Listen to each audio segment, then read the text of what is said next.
Électrochoc, le podcast des électrons libres.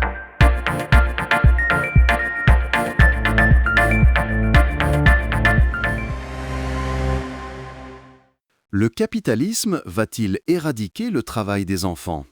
Aujourd'hui, nous allons aborder le thème du travail des enfants, un sujet complexe, souvent chargé d'émotions et d'idées reçues. Absolument, Max.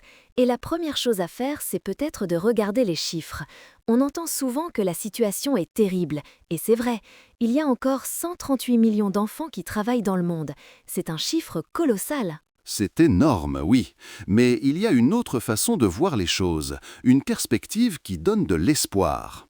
Ce chiffre, aussi choquant soit-il, est en baisse constante. On compte 100 millions d'enfants travailleurs de moins qu'au début du siècle. Le progrès est réel, même s'il n'est pas aussi rapide qu'on le voudrait. C'est un point crucial. On a même connu un léger retour en arrière entre 2016 et 2020, notamment à cause de la pandémie et de l'instabilité dans certaines régions, particulièrement en Afrique subsaharienne. La fermeture des écoles a été un coup dur pour des millions de familles. Heureusement, cette tendance s'est inversée. Le monde a montré une résilience assez surprenante, et la courbe a repris sa trajectoire descendante. Mais pour atteindre l'objectif d'éradication d'ici la fin de la décennie, il faudrait que les progrès aillent 11 fois plus vite. C'est dire le chemin qu'il reste à parcourir. Pour comprendre comment accélérer, il faut déconstruire un malentendu tenace. Quand on pense travail des enfants, on imagine souvent les usines de la révolution industrielle ou, aujourd'hui, les mines de cobalt en Afrique. On pointe du doigt le capitalisme, la mondialisation. Exactement. Et c'est une image forte, mais elle ne représente qu'une petite partie de la réalité. Historiquement, les enfants ont toujours travaillé. Avant les usines, ils étaient dans les champs, dans les ateliers familiaux. Ce n'est pas l'industrie qui a inventé le travail des enfants. Elle l'a simplement rendu plus visible, plus concentré. C'est ce qui s'est passé en Europe au XIXe siècle.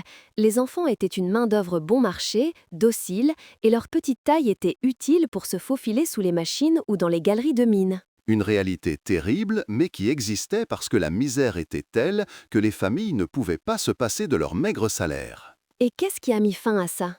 Ce ne sont pas seulement les lois, même si elles ont été essentielles. Je pense au Factory Act de 1833 en Grande-Bretagne qui a posé les premières limites. Mais le vrai tournant, ça a été l'enrichissement global de la société. Tout à fait. La croissance économique a rendu le travail des enfants de moins en moins nécessaire. Et en parallèle, l'école est devenue gratuite et obligatoire. Les enfants sont sortis des usines pour aller en classe. C'est la prospérité qui a été le moteur le plus puissant de ce changement. Alors, la question qui vient tout de suite, c'est est-ce que cette prospérité européenne ne s'est pas construite sur le dos des enfants des pays en développement ? C'est une critique qu'on entend souvent, et il est vrai qu'on a vu des schémas similaires se reproduire dans les manufactures du Bengale ou les mines africaines. Mais, et c'est là que ça devient intéressant, le même mécanisme s'est enclenché. La croissance économique a là aussi commencé à faire reculer le travail des enfants, et même plus vite qu'en Europe au XIXe siècle. On a des chiffres là-dessus qui sont assez parlants. En 2008, une personne sur 5 dans le monde vivait sous le seuil de pauvreté. Aujourd'hui, c'est 1 sur 26. Le travail des enfants a suivi exactement la même courbe. Et ça nous amène à une autre idée reçue. Où travaillent ces enfants aujourd'hui ? On pense spontanément aux usines textiles ou aux chantiers pour les multinationales. Mais la réalité est très différente. 70% d'entre eux travaillent dans l'agriculture. 70%, c'est énorme. Et la plupart du temps, ils ne travaillent pas pour une grande entreprise, mais directement pour leur propre famille, dans les champs, à la maison. Ce qui ne veut pas dire que c'est moins dangereux, attention. Ils manipulent des outils, des produits toxiques, portent des charges lourdes. C'est un travail invisible, mais bien réel. Alors, si ce n'est pas directement le capitalisme mondialisé qui est la cause principale, qu'est-ce qui explique que le phénomène persiste ? Il y a deux facteurs majeurs. Le premier, c'est le faible développement économique. La pauvreté reste la cause première. Et le second, c'est la vacance de l'État, l'instabilité politique, les conflits. Ce n'est pas un hasard si plus d'un enfant sur 5 qui travaille se trouve dans une zone de conflit. C'est là qu'on trouve les pires formes d'exploitation qui échappent souvent aux statistiques. L'exemple de la République démocratique du Congo est tragique et emblématique. C'est un État failli, dévasté par des décennies de dictature et de guerre. Et c'est là que des enfants creusent pour extraire le cobalt de nos batteries. C'est une situation terrible. Les grandes entreprises assurent la majorité de la production, mais une partie vient de mines artisanales, informelles, où des creuseurs, parfois très jeunes, risquent leur vie sans aucun équipement. Et la solution n'est pas simple. Certaines entreprises, pour leur image, décident de boycotter ces filières artisanales. Mais beaucoup d'ONG sur place alertent. Cela ne ferait qu'aggraver la misère locale.